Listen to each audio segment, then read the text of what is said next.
Now, you might be wondering, Ansu, did you read any of the books that you said you would? I tried, and I did end up reading two books in the month of March. It was pretty hectic, and the month flew by me, okay? I had no idea what happened, and it was busy central. I mean, it was Easter, so, and I didn't really read that much as I wanted to at least, so I did read two full books and most of the third book, which I did end up finishing in April, so I'm going to mention that here because I want to feel proud of myself, otherwise it's just going to be a sad video. So we'll talk about the three books that I actually ended up reading in March, and then we'll also go into my April TBR, which I'm very, very hopeful for. Like, honestly, it needs to happen. Alright, so the first one that I did end up finishing was Kingdom of the Wicked by Carrie Maniscalco. This one follows around Emilia and her twin sister, Vittoria. I was going to say they're twins. I literally said it was her twin sister. Okay.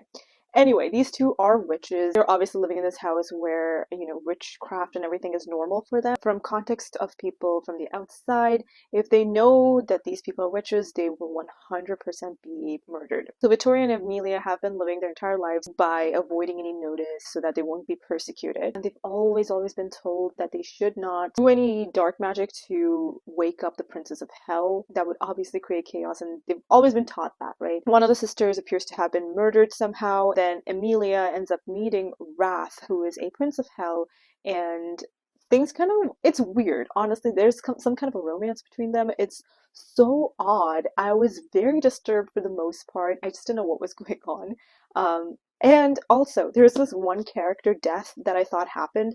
It never did. I just did not understand. That has never happened to me ever. Like, any fantasy book I've ever read, any type of romance, any type of anything that I've ever read my entire life, I've never misconstrued the fact that someone died accidentally. I have never done that. This is the first time I actually saw this character and I thought, I was like, oh yeah, she's dead. She wasn't dead. I don't know why I thought she was dead. She showed up in the last few chapters. I was like, woman, you're dead. Nope, she wasn't. I'm dumb. I don't know. It was a very awkward moment. The next book I ended up reading was Finlay Donovan Rolls the Dice by El Cosimano. This is the fourth book in the Finlay Donovan series. Now, if you've watched my channel for a little bit, you know that I do enjoy this author's writing style. I do like the way the story is going, and like, it's pretty funny, it's ridiculous, and I have a good time reading it. But at a certain point, it's just getting out of hand. I think the first two books, essentially, Finlay Donovan is this author who is trying to write, I guess, crime novels, and she's just not having a good time. She's talking to her agent about her next novel, and someone overhears her and thinks that she is kind of an assassin of sorts, I guess, and is expecting that Finlay Donovan is going to help this woman bury a body. Finlay kind of gets dragged into the situation. She gets a dead body, and I think she has to like bury it and things like that, right? It's funny, it's silly, things are happening in the most ridiculous manner, and Finlay gets dragged into every single situation. It's absolutely absurd. So this is like the fourth book where more murders happen. Finlay gets involved in it. She looks like she is the murderer, but it's never the case. She's never truly killed anyone, I don't think. And everything just looks very suspicious. There's another character in here named, I think it was Wick, who's like a babysitter for Finlay, and they end up having this sisterly relationship. It's so sweet. It's really fun to read from that character as well. Finlay is also a single mother of two children, and the father is just like kind of an absentee figure who's trying to get back into her life. It's a mess. It really is. But throughout the novels, you can see how her relationships kind of work with her mother, with her children, with her babysitter, and also like with her future partners and things like that. It's an interesting book. It's funny, it's endearing, and it has a mystery aspect. It's fun. This fourth book I ended up giving like 4 stars. I did enjoy it a little more than the third one. The third one was just like out of this world. I did not care for anything that happened in it, honestly. I don't know what it was. I just felt very disconnected with the main character and anybody else in the series, and I just did not care. But this fourth one was, in my opinion, a lot better. And I've seen comments where people are like, this is just ridiculous. I don't like this book. And I get it. But I personally like this fourth one a lot more than the third. And the final book, I did end up reading most of it in March, was Anatomy, a love story by Dana Schwartz. Finally read it, and this one was interesting. I had a good time reading it. I have heard so many wonderful things about it, and I finally have an opinion for myself. I think I give this also a 3.5 to 4 stars. It was enjoyable, I'll give it that. So we are in like the 1800s or something like that. Doesn't matter. So Hazel, our main character, she wants to be a surgeon. She has this knack for a lot of things, and she can sew people up if they bleed out. You can literally see that in the first few chapters of this book.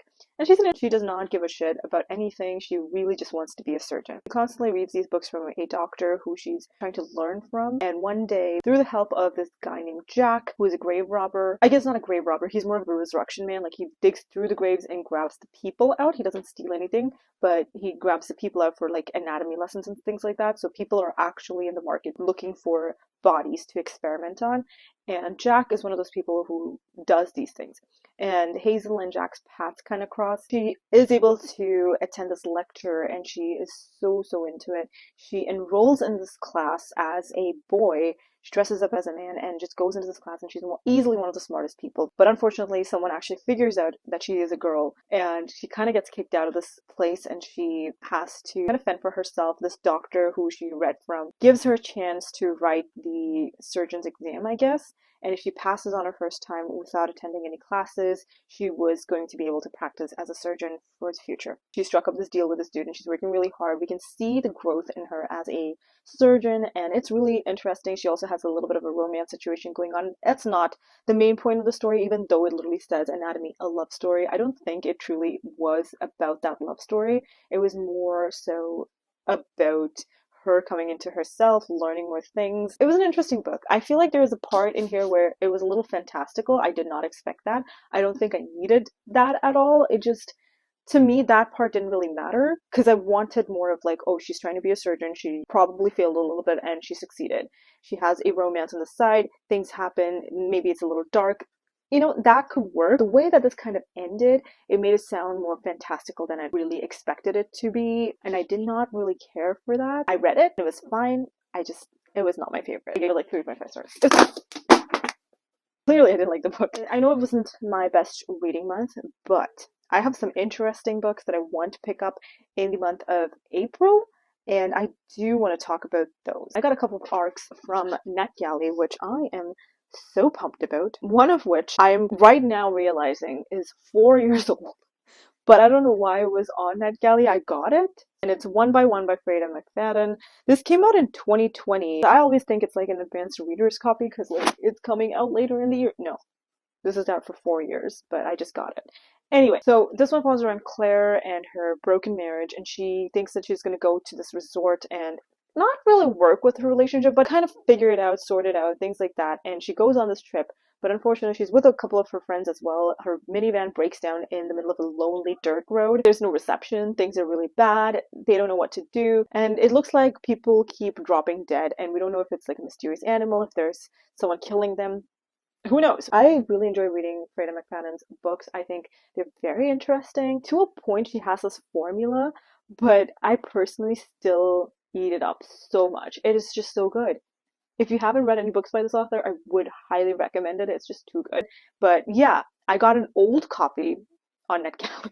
I also got an early, I think this one is early, because this one is coming out in June. So yeah, I'm actually early to this. This is The Rom-Commers by Catherine Center. I have never read anything by her. I have 3 books that I own by this author, and I haven't picked anything by her. But everyone seems to really enjoy her writing style, so I thought I would pick it up on NetGalley, and I got it. So it's a romance. It's a contemporary romance. Our main character, Emma, is longing to be a screenwriter, and she hasn't really gotten a break. She's been taking care of her sweet dad who needs full-time care.